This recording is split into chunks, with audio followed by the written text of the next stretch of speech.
What's up, guys? It's October 6th, 2025. We're going to do a 10-minute breakdown of the E-mini where we talk about trap traders, setups, and market cycle for context.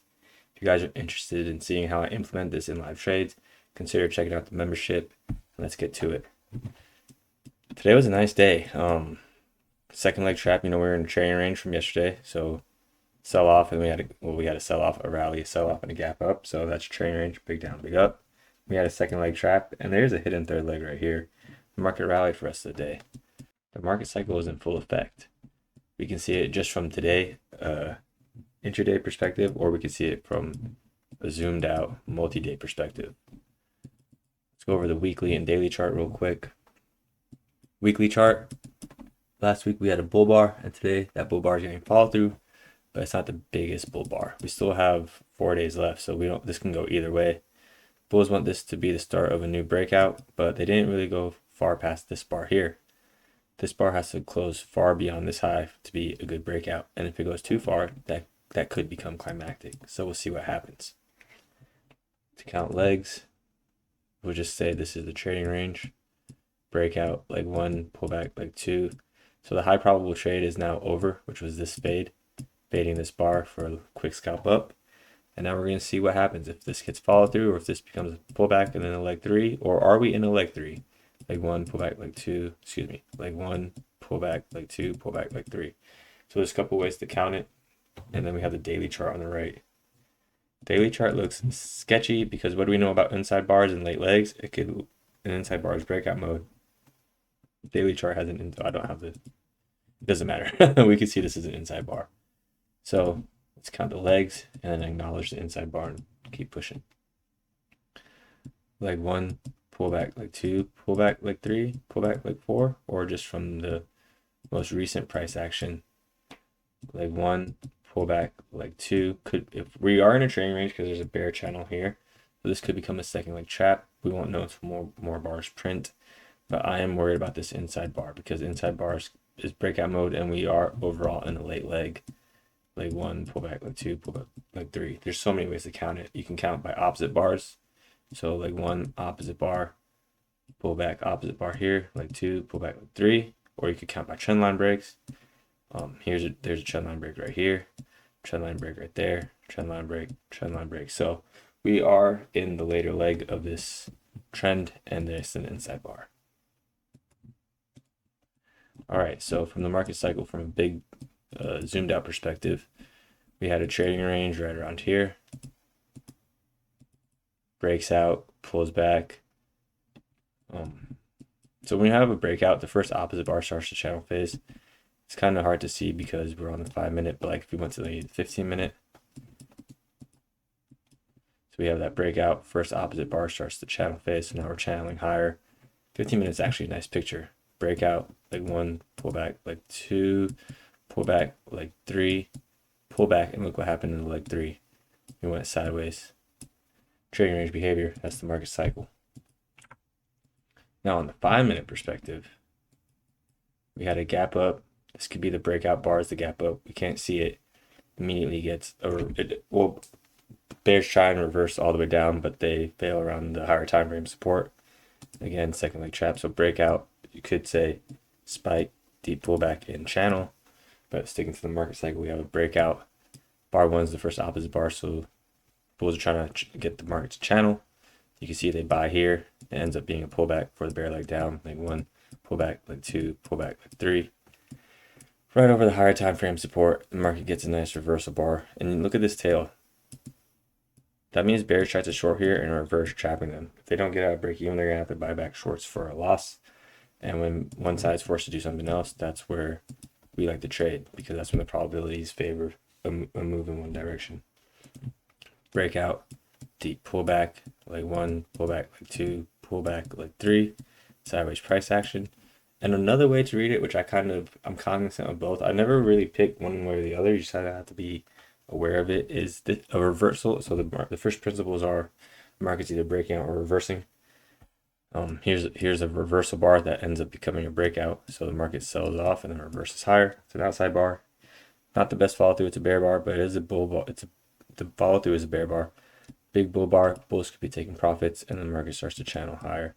leg 1, pull back leg 2, pull back leg 3, trading range, breaks out leg 1, pull back leg 2, pull back leg 3, trading range. So many ways to read it. I only got about 4 minutes left, so we're going to get into this.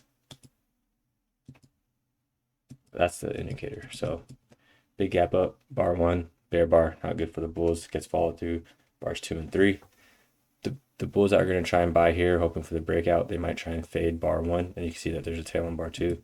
They're now trapped, so they're going to try and get out break even. So we can pull from here and here, and look at the bar 2, or excuse me, bar 4 bar.